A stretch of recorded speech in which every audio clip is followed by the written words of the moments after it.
So as the Alabama Crimson Tide begins to look forward to 2024, today we need to talk about some massive storylines out of Tuscaloosa, including a coach on the move and several players who have entered the transfer portal, all of which we are going to break down right here. But before we can, as always, y'all know the drill. I have got to hear from you. Two questions today, why for yes and for no. First and foremost, are you surprised by any of the names that have entered the transfer portal? And secondly, are you surprised that Coach Holomon Wiggins makes a lateral move from Alabama's wide receiver coach to the wide receiver coach at Texas A&M? I can't wait to hear from you. If you're new to the channel, be sure to subscribe. Hit that bell notification as I do constant college football content. You don't want to miss any of it. And if you enjoy the content, be sure to like and comment down below. As those interactions seem small, they are massive to content creators such as myself. But having said all that, let's jump right into this. And first and foremost, we're going to talk about Alabama wide receiver coach Holomon Wiggins making a lateral move from Tuscaloosa to College Station, where new head coach of the Texas A&M Aggies, Mike Elko, has found his wide receiver coach. And Holomon Wiggins has been a phenomenal recruiter for Alabama ever since he got there. This is a guy that they would send out not only for wide receivers, but for any position of need. And he was an ace recruiter on the West Coast. But one thing we've come to realize about the Alabama Crimson Tide is that Nick Saban is going to keep heavyweight recruiters on staff. If we go back a year ago, Charles Kelly was rated as the #1 recruiter in the nation per 24/7 Sports. He moves to Colorado, yet Alabama still signs an unbelievable recruiting class, proving the point that Coach Nick Saban knows what he's doing. Not only is Nick Saban an unbelievable recruiter, but he is going to make sure his staff is filled with heavyweight recruiters. And for as great of a recruiter as Coach Wiggins was, we need to talk about the wide receivers he brought to Tuscaloosa. Because during his tenure, he signed 13 wide receivers, 9 of which have ended up in the transfer portal. Though I do think it's important to note that I don't think all of the blame deserves to go to Coach Wiggins. I have notoriously complained about the Bill O'Brien years and the offense that Bill O'Brien ran and how I didn't think it was the most conducive to success for wide receivers. Yes, you had Jamison Williams and John Mechie, but those two were dudes and they were going to get theirs. Fast forward, Alabama just has not had that production and they've had several guys enter the transfer portal. I don't think a move like this happens unless Coach Saban already has a name in mind of a guy he wants to bring in, something we're going to be watching closely. But Alabama has got several big-name wide receivers committed in the class of 2024, and I know that the staff is already working to assure them that the future is bright. But now we need to transition and talk about the players from Alabama who have entered the transfer portal, and today alone, 9 names have entered. Now remember, the other day we talked about how this was to be expected, that Alabama's projected scholarship distribution was in the mid-90s, and they had to get it down to 85. So we anticipated several names hitting the transfer portal, but today we're here to break it all down. And let's start on the offensive side of the ball. And of course, we're starting in the trenches, where 2 offensive linemen are set to enter the portal, including starting offensive lineman and center Seth McLaughlin. Now, this isn't something I find to be super surprising. Seth had an up and down year, but it ultimately culminated in a disastrous performance against Michigan in the college football playoff semifinal, where there were multiple botched snaps, and not only the botched snaps, but they seemed to come at the most punishing times, completely derailing drives, and in fact derailing the last play of the game on that 4th and goal where Alabama was going for it in overtime to try and keep the game going. The snap was not only low, it was to the right, which disrupted the timing of the play. But once Seth entered the transfer portal, many Alabama fans were asking what comes next, and there was a name many people were throwing out that could have competed for that job.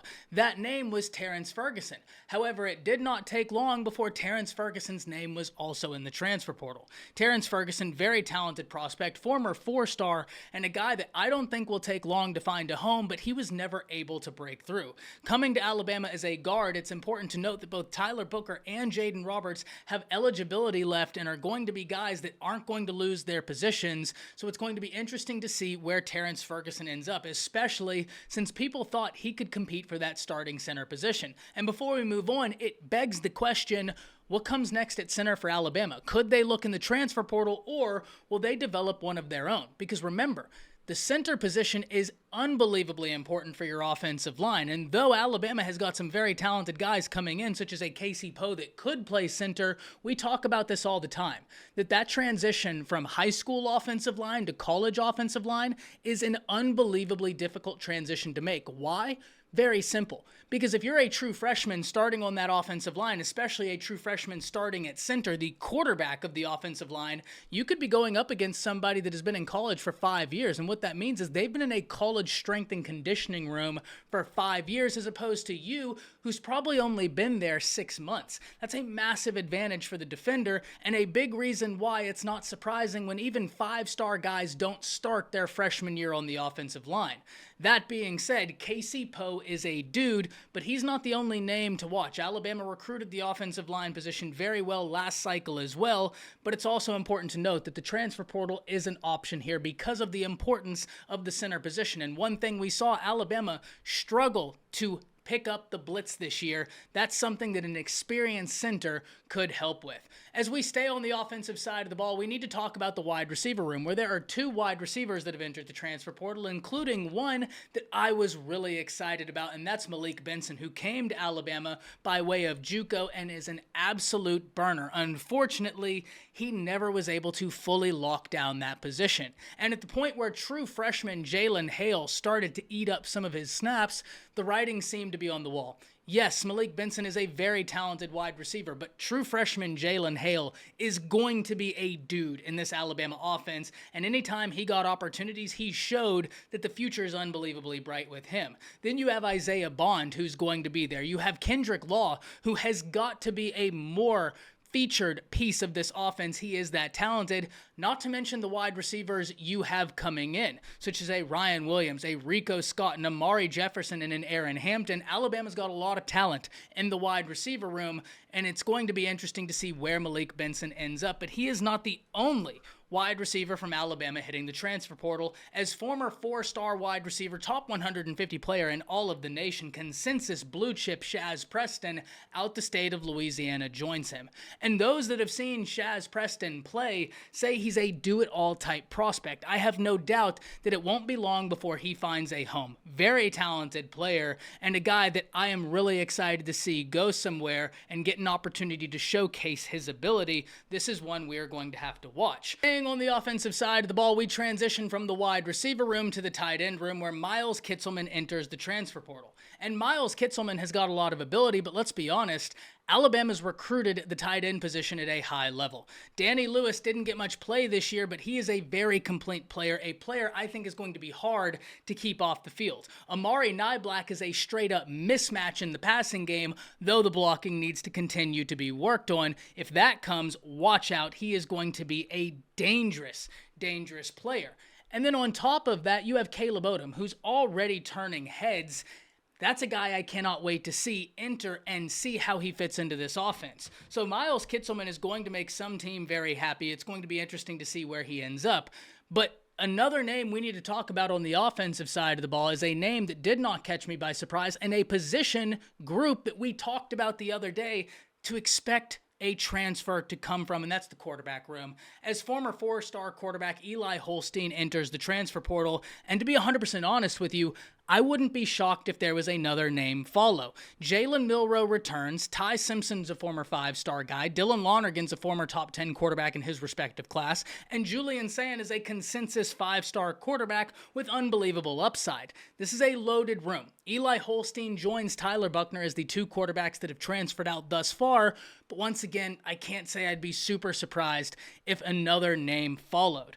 Finally, we transition to the defensive side of the football, where we have 3 names we've got to talk about. First and foremost, we start in the Alabama defensive trenches, where Monkel Goodwin enters the transfer portal. And though Goodwin is a very talented player, there are several names on that Alabama defensive front that I think have real high upside, and I think the coaching staff is very excited about. Even some guys coming in this current recruiting class, I think could be guys to continue that mantra of iron sharpens iron. And finally, we get to the defensive backfield, where one of the most surprising moves in the transfer portal thus far from Alabama occurred. As Christian Story and Earl Little Jr. entered the transfer portal, we're going to start with Christian Story, the safety. Now, this is a guy that has got a ton of ability. He came to Alabama as an athlete, and he truly has the athletic ability to play several different positions. Unfortunately, he was never able to lock up that safety position full time. But make no mistake, if you're a defensive back transferring out of Alabama, I don't think you're going to be on the market long. Why? First and foremost, Christian Story has a ton of athletic ability, but two, he's been coached by Nick Saban and T-Rob. I think that's very compelling for any school out there that has a need in their back end to see a guy with that coaching experience come available.